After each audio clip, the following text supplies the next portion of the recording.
जब कब्जा करा तो हमारे डॉक्यूमेंट्स क्यों बनाए इन्होंने? पूरा डॉक्यूमेंट है, आधार कार्ड, पहचान पत्र, बोर्डिंग कार्ड सब कुछ है। मीटर लगा हुआ है? हाँ, मीटर सब लगे हुए हैं। बिजली के बिल अभी दिखाएंगे आपको। तो हमारे लिए केजरीवाल ही ठीक था।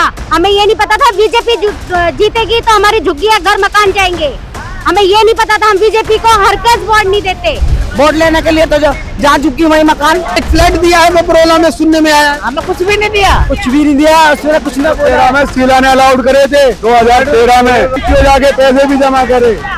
1-1 लाख रुपया जमा कर रखा आज से 13-14 साल पहले से। पैसा भी गया और झुग्गी भी गई। घर भी गया और पैसा भी गया। एक बार मोदी को यहाँ बुलाओ, हम दिखाएंगे क्या हो रहा है। हमें नहीं पता था कि भाजपा सरकार बीजेपी सरकार हमारे साथ ऐसा करेगी। अब ऐसे ही बारिश में भीगते रहोगे? और क्या करें, यही मरेंगे, यही मरेंगे। छूट भी जाएगी जब भी यही मरेंगे।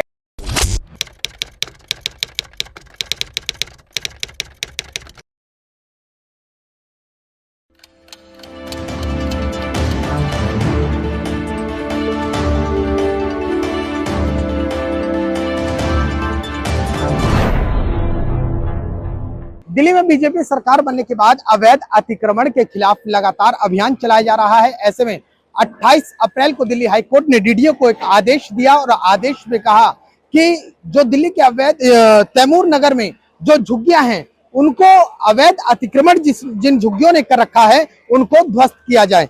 ऐसे में आप हमारी स्क्रीन पर देख सकते हैं, ये देखिए, ये जो आप देख रहे हैं ना, ये नाला है और नाले के उधर वाला जो एरिया देख रहे हैं आप, वो तैमूर नगर के लमसम 500 झुग्गियां हैं जिनको तोड़ने को डीडीए ने आदेश दिया था। 28 अप्रैल को महारानी बाग के कोऑपरेटिव हाउसिंग सोसाइटी ने याचिका लगाई थी और उसके बाद दिल्ली हाईकोर्ट ने इस मामले में आदेश दिया था डीडीओ को कि इस पर ध्वस्त किया जाए। दरअसल ये जो झुग्गियां हैं इनको ध्वस्त करने के पीछे ये बताया गया है कि जिस तरीके से ये जो नाला आप हमारी स्क्रीन पर देख रहे हैं, इसमें दाद, कचरा और प्लास्टिक बहुत भारी संख्या में थे, लिहाजा जो यमुना की सफाई है उसमें कहीं ना कहीं ये बाधा उत्पन्न कर रहा था। और ऐसे में दिल्ली हाईकोर्ट ने कहा कि यमुना की सफाई के मद्देनजर इन झुग्गियों को ध्वस्त किया जाए। इसके साथ ही साथ सुरक्षा से जुड़ा भी एक अहम मुद्दा था, क्योंकि दरअसल अक्सर यहाँ देखा जाता था कि जब पुलिस की यहाँ गश्त होती थी तो देखा जाता था कि यहाँ पर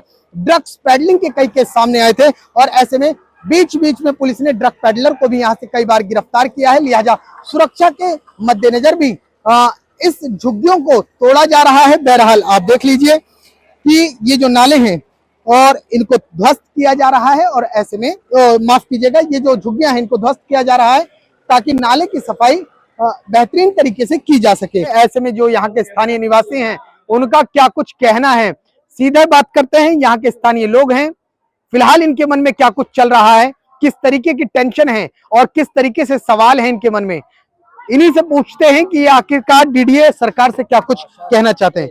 आंटी ये बताओ, आप यहाँ कितने साल से रह रही हो?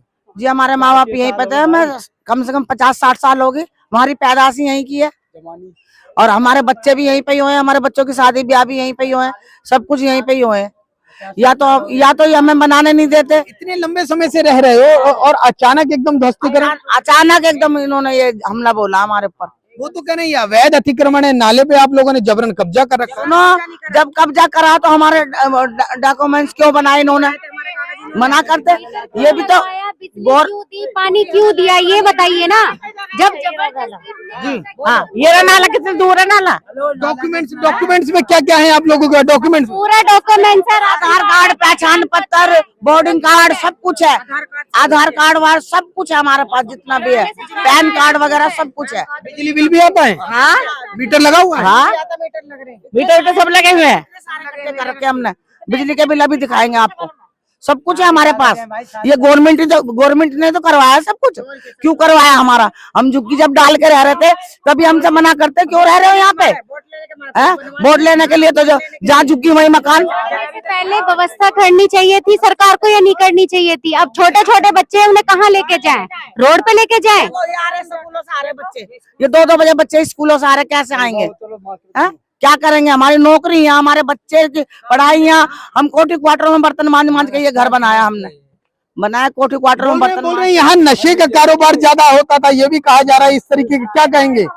हम नहीं करते नशे का। जी, नशे का जो करता है जी सर, इनको यहाँ पे 50 साल हो गया है, 50 साल से है, ये नाले की जगह नहीं है, नाला कितना सा है बस।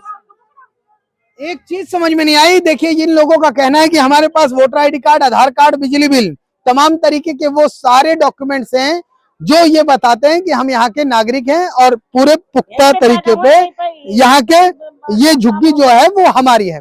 ऐसे में पूरे डॉक्यूमेंट्स होने के बाद भी इस तरीके का ध्वस्तीकरण और ये कहा जाए कि अवैध अतिक्रमण है, तो कितना जायज होगा ये तो खैर आप देख ही रहे हैं। और इन लोगों से ये भी पूछने की कोशिश करते हैं कि आखिरकार जी नाजायज मत तोड़ो जी, जो तुम्हारे हिस्से हमारे वो तोड़ लो। लेकिन मोदी जी तो कहते हैं सबका साथ और सबका विकास। कुछ ना करा मोदी जी ने, वोट लेने के लिए तो जा चुकी वही मकान, वहाँ मकान। मोदी जी ने तो ये भी बोला था कि जहाँ झुग्गी वहाँ मकान। कहाँ है वो मकान? कहाँ जाएंगे हमारे बच्चे? हमारे बच्चे भी तो होने तो है, एक फ्लैट दिया है बपरोला में, सुनने में आया। हमें कुछ भी नहीं दिया, कुछ भी नहीं दिया उसमें, कुछ ना बोला। हमें शीला ने अलाउड करे थे, शीला ने इलेक्शन के मैं इलेक्शन जीत जाऊंगी तो चाबी दे दूंगी। 2013 में शायद आप लोगों को अलॉट हुआ था शायद। 2013 में शीला ने करे थे कांग्रेस के राज में, ठीक है। मिला नहीं फ्लैट? अभी फ्लैट नहीं मिला, नंबर मिला फ्लैट का, सारा सब कुछ नहीं मिला, कुछ नहीं मिला। हमें जमा करे आईटीओ जाके, खड़े हुए मैदान में सारे पैसे भी जमा कर दिए, आईटीओ जाके पैसे भी जमा करे। 1-1 लाख रुपया जमा कर रखा आज से 13-14 साल पहले से। पैसा भी गया और झुग्गी भी गई, घर भी गया और पैसा भी गया, और जो इसमें लगाया वो भी गया, रह गया ऐसा ही। एक बार उस तरफ देख लीजिए, उस तरफ दिखाता हूँ। देखिए, आधी झुग्गियों का ध्वस्तीकरण हो चुका है और अब इनका भी ध्वस्तीकरण होने वाला है। और ऐसे में अब इन लोगों का कहना है कि 1-1 लाख रुपए जो फ्लैट मिलने थे बपरोला में, उसके लिए भी डिपॉजिट कराए गए, वो भी गया। अब इनको ऐसा लगता है कि वो भी गया और अब जो झुग्गी थी वो भी चले गए। लेकिन आंटी एक बात और समझाओ, ये जब चुनाव होता है तब तो बड़े वादे करके जाते हैं, अब कोई भी नहीं आ रहा, अब खुद ही तोड़वा रहे खड़े होके। लेकिन रेखा को मुख्यमंत्री ने तो कहा था कि कोई झुग्गी नहीं टूटेगी। वही जो अब क्यों तोड़वा रही हो? अब क्यों तोड़वा रही है? अब क्यों गरीबों को परेशान कर रही है? अब आप लोगों ने वोट नहीं दिया होगा। वोट क्यों नहीं दिया है? बीजेपी को ही। बोर्ड की लिस्ट भी अभी तक रखी है, बोर्ड लिस्ट रखी है अभी तक भी हमारे घर में, बोर्ड लिस्ट अभी भी रखी है हमारे घर में, दिखा देंगे अभी आपको। ये देखिए, ये जो आप देख रहे हैं ना पेपर, आंटी यही पेपर है क्या फ्लैट का? ये पेपर आप देख रहे हैं ना, ये दिल्ली शहरी आश्रय सुधार बोर्ड की तरफ से इन्हें मिला है। 2013 में पुनर्वास नीति के तहत इन्होंने उसके जो फ्लैट इनको मिला है बपरोला में, उसके पैसे भी जमा कराए हैं और इनको मकान संख्या जो आप देख सकते हैं 74A भूतल ब्लॉक ए बपरोला फेस 1 दिल्ली में इनको अलॉट तो हुआ, लेकिन मिला नहीं। सिर्फ कागजों पे हो सकता है कि इनको मिल गया हो, ऐसा तो नहीं कागजों पे किसी और को नहीं, हमें दिखाया था प्लॉट ले जाके, हमें दिखाया था। मेरे भाई को नीचे का मिला, एक भाई को ऊपर का मिला था। हम देख के आए वहाँ पे जाके, खुद देख के आए वहाँ पे कि ये जगह है तुम्हारी। चाबी भी मिली है? चाबी मिली थी, वो चाबी मिली थी, वो नहीं मिली थी, चाबी नहीं मिली। लिए बना कर तो चाबी नहीं मिली, चाबी नहीं मिली, सिर्फ अलॉटमेंट दिया है। कितना होएगा यहाँ? कम से कम 30-35 हजार झुग्गी होंगी। अब इतने पैसे का ब्याज लगाओ, कितना होएगा? नहीं होएगा। ये झुग्गी के स्थानीय लोग हैं जिनकी झुग्गियां ध्वस्तीकरण हो रही है। अपने बच्चों को ले जाए, देखो सामान बाहर पड़ा, इधर को भी कैमरा घुमा लो, है सामान बाहर पड़ा बच्चों को। देखिए सामान देख लीजिए, इन लोगों का एक खुले आसमान के नीचे बहुत मजबूर है। इनका कहना है कि सरकार ने जिस तरीके से जो ध्वस्तीकरण की कार्रवाई की, डीडीए ने जिस तरीके से ध्वस्तीकरण की कार्रवाई की, वो इनके लिए एक कहीं ना कहीं बेहद मुश्किलें साबित करेगा, मुश्किलें खड़ी करेगा। क्योंकि अब खुले आसमान के नीचे है, इनको दिखाया जाए, खुले आसमान के नीचे हैं। तस्वीरें में देखिए, बारिश हो रही है, लोग सामने हैं और अब इनके पास रहने के लिए छत नहीं है।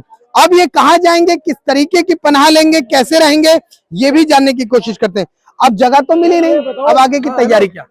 अब तैयारी क्या? तुम्हारा मोदी कहाँ, जहाँ झुग्गी वहाँ मकान बोला था उसने, कहाँ है मोदी जी? कहाँ पे है?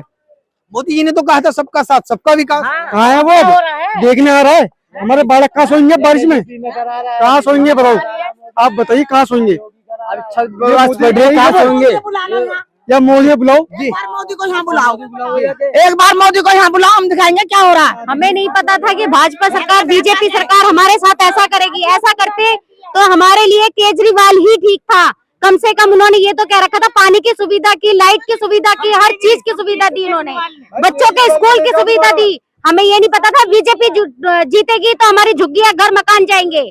हमें ये नहीं पता था हम बीजेपी को हरकत वोट नहीं देते। आज ही मोदी मर गए, सर होंगे बैठ के। अब ऐसे ही बारिश में भीगते रहोगे? और क्या करें, जब हमारा खरीद हो रही है तो हम क्या करें? तो हम तो फिर ऐसे ही रहेंगे। किराए पे जाओगे? किराए पे क्यों जाएंगे, यहीं रहेंगे, क्या करें? यही मरेंगे, यही मरेंगे, फूट भी जाएगी जब भी यही मरेंगे, मकान लेके छोड़ेंगे इनसे। अच्छा, जब तक फ्लैट नहीं मिलेगा यहीं रहेंगे, जाम चौड़े में बैठे रहे पर फ्लैट लेके। बच्चों की टेंशन अब हो रही है? बच्चों की टेंशन हो रही, क्यों नहीं हो रही? हमारे बच्चे स्कूल जाते हैं, उनको लाते हैं, आपको बताओ हम कहाँ लेके जाए उनको? नाले मोरी में गिर जा, घर टूट रहा चारों तरफ, बताओ। सबसे बड़ी समस्या अब क्या है? सारी बच्चों की दिक्कत हो रही है, हमारी दिक्कत हो रही है, काम धंधे की दिक्कत हो रही है हमारे की, और क्या है? ये स्थानीय निवासी हैं जो अवैध अतिक्रमण जिनकी झुग्गियां जा रही है। इनका कहना है कि जिस तरीके से जो झुग्गियों का ध्वस्तीकरण हो रहा है वो कहीं ना कहीं सही नहीं हो रहा है। ऐसे में इन लोगों का कहना है कि इस दिन के लिए भाजपा सरकार नहीं लाई थी, और ऐसे में अब इनका कहना है कि जब तक इन्हें जो फ्लैट मिला था बपरोला में वो पूरी तरीके से नहीं मिल सकेगा तब तक ये यहीं पर ही रहेंगे। दिल्ली से कैमरामैन राकेश के साथ मैं राहुल शुक्ला, नमन सत्य।